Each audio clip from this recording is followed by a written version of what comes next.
अंततः दशानन रावण का इस युग का आवागमन समाप्त हो गया। वो तो होने ही वाला था देवर्षि, किंतु रावण के माध्यम से समस्त लोकवासियों को यह ज्ञान दिया गया है कि अटूट शक्ति प्राप्त करने के उपरांत भी यदि उस शक्ति का मर्यादित उपयोग और प्रयोग न किया जाए तो प्राणी का रावण के समान अधोपतन हो जाता है। प्रणाम भ्राताश्री। प्रणाम। तुम मेरी प्रतीक्षा कर रहे हो? हाँ भ्राताश्री, हमें विष्णु लोक जाना चाहिए। चलिए।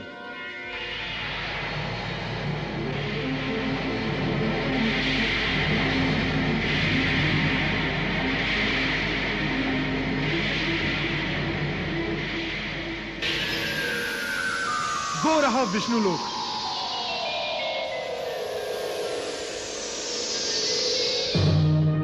ये क्या हुआ? विष्णु लोक अदृश्य कैसे हो गया? मैं समझ गया कुंभकर्ण। हमें 3 योनि तक असुर बने रहने का श्राप था ना? हाँ भ्राताश्री। विष्णु लोक परम धाम है जहां पहुंचकर जीवन चक्र समाप्त हो जाता है, किंतु हमारी तीसरी योनि अभी शेष है। एक जन्म अभी और लेना है हमें। भगवान के हाथों से मृत्यु पाने वाला मोक्ष प्राप्त करता है। हमारे और मोक्ष के बीच में शाप कैसे आ गया? इसका उत्तर तो भगवान विष्णु ही देंगे। हे भक्त वत्सल, हम दोनों भाई आपके पार्षद हैं। हम पर कृपा कीजिए। हमें दर्शन दीजिए प्रभु। हमें दर्शन दीजिए प्रभु।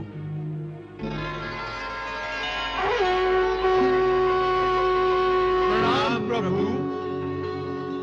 शुभम भवतु। हम आपकी शरण में आए हैं प्रभु। मुक्ति की खोज में युगों युगों से भटक रहे हैं प्रभु। प्रभु, हम 2 बार आपके द्वारा वध किए जाने पर भी आपका परम धाम प्राप्त क्यों नहीं कर सके? हम कृपा करके हमें बताइए प्रभु। जय विजय, कर्म बंधन अत्यंत जटिल होता है। जीव यदि किसी पुण्यात्मा के शाप से ग्रस्त हो जाए तो प्रकृति की सारी मर्यादाओं को तोड़कर शाप की मर्यादा में बंध जाता है। तुम्हें सनक आदि पुण्यात्माओं का शाप मिल चुका है। इसी कारण मेरे हाथ से वध किए जाने पर भी तुम मुक्त नहीं हुए हो। जय विजय, बस अब एक जन्म और है। उसके पश्चात तुम दोनों शाप से मुक्त हो जाओगे और मुझ में ही समाहित हो जाओगे। प्रभु, रावण के रूप में मैंने सदा अपने आप को परमेश्वर का ही रूप समझा। भगवान शंकर की आराधना भी मैंने उसी परमेश्वरत्व को पाने के लिए की थी। तुम्हारा आशय समझ गया मैं। अब तुम्हें अपने तीसरे जन्म में शंकरी और वैष्णवी दोनों रूप प्राप्त होंगे। मैं कृतार्थ हुआ प्रभु। और मैं प्रभु, तुम्हें तो जय के अनुसार ही फल प्राप्त होते रहे हैं, क्योंकि तुम उसके अनुज रहे हो। अब हमें क्या करना होगा प्रभु? नए जन्म की प्रतीक्षा और साथ साथ ही इस जन्म जन्मांतर के चक्र से मुक्ति की भी प्रतीक्षा। प्रणाम प्रभु।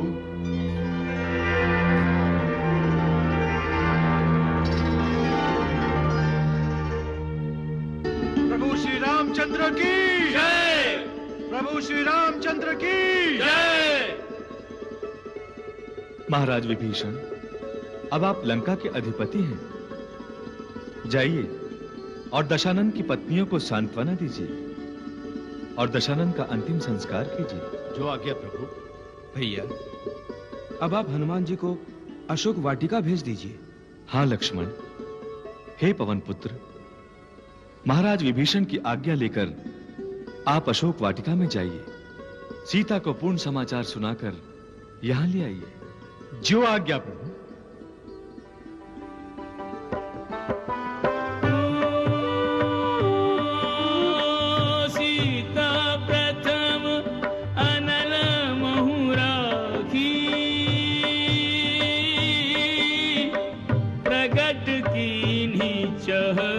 अंतर साखी।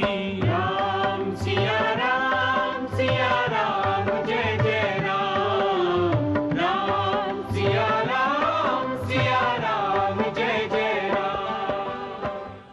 नारायण नारायण। साधारण लोगों के लिए सीता की अग्नि परीक्षा हो रही है, परंतु श्री राम अपने भार्या सीता की प्रतिमा को अग्नि प्रवेश करा के वास्तविक सीता को अग्नि से बाहर ला रहे हैं। नारायण नारायण। पावक प्रबल देखी बैदेही। हृदय हर्ष नहीं भय कछु तेहि। राम सिया राम जय जय राम। राम सिया राम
की जय। सीताराम की जय। श्यावर रामचंद्र की जय। माता सीता की जय। श्री राम अयोध्या का राज्य अपने और अपने भाइयों के बेटों को सौंपकर स्वयं निज धाम चले गए। श्यावर रामचंद्र की जय।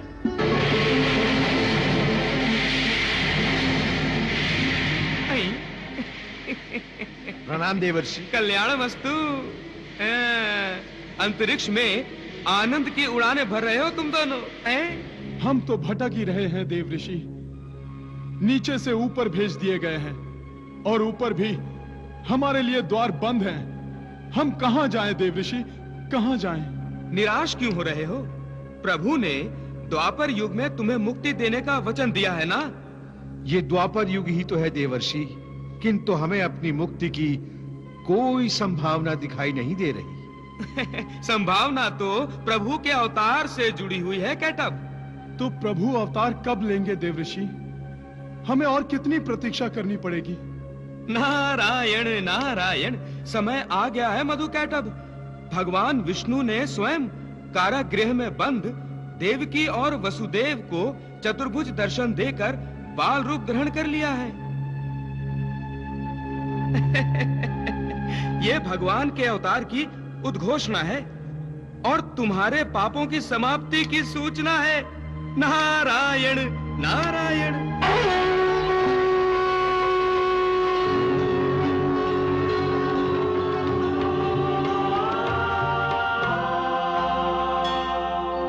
जय देव देवों के प्यारे नमामि नारायण।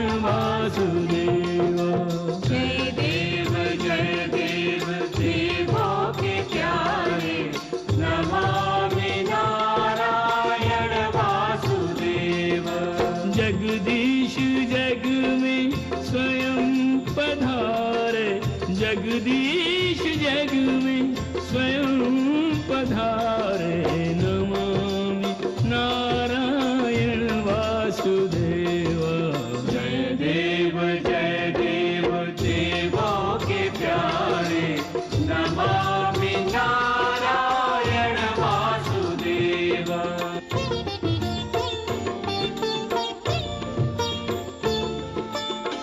भाद्र माह अष्टमी सुखकारी, कृष्ण पक्ष रैना धियारी। वंदी ग्रह में जन्म ग्रहण कर, चमत्कार तुमने किया भारी। चमत्कार तुमने किया भारी। गोकुल में चमके मथुरा के तारे, गोकुल में चमके मथुरा के तारे, नमामि नारायण वासुदेवा। जय देव देवों के प्यारे, नमामि नारायण वासुदेवा। देव ऋषि, जब जब हमारा जन्म हुआ है, भगवान ने उसके बाद तब अवतार लिया है।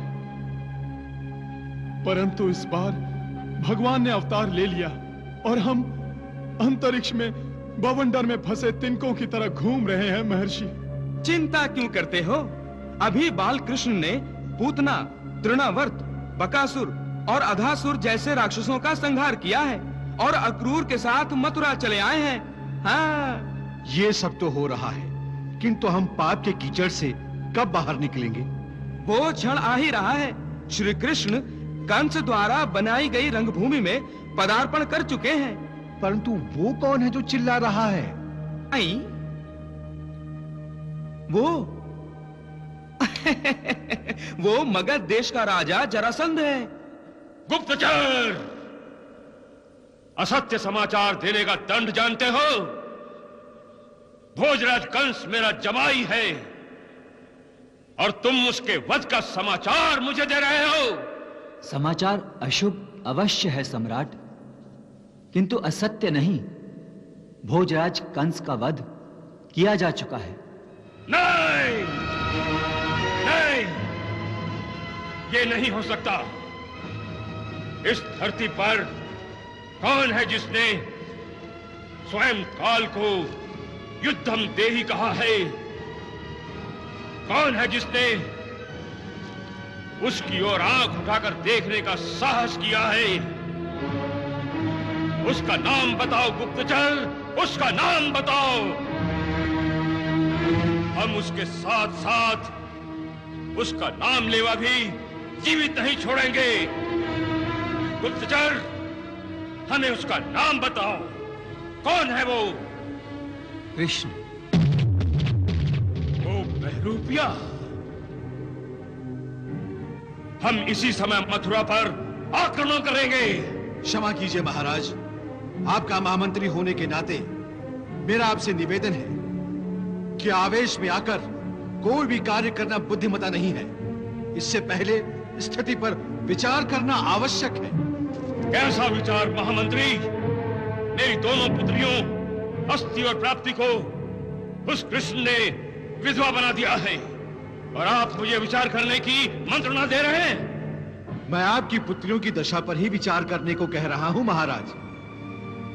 मथुरा पर आक्रमण करने से पहले यह सोच लीजिए कि आपकी दोनों पुत्रियां मथुरा में हैं और कृष्ण के अधिकार में हैं।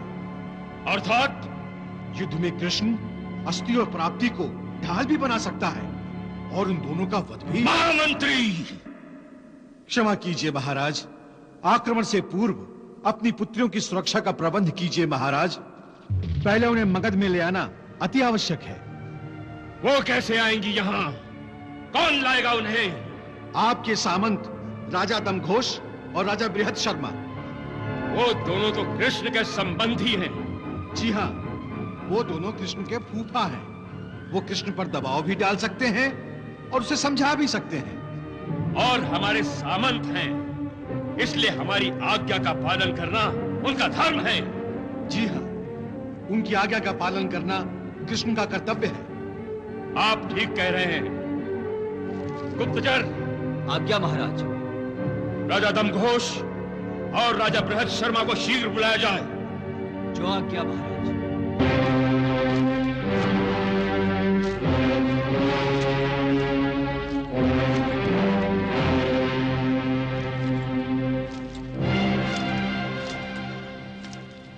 महारानी श्रुति देवा, प्रणाम स्वामी।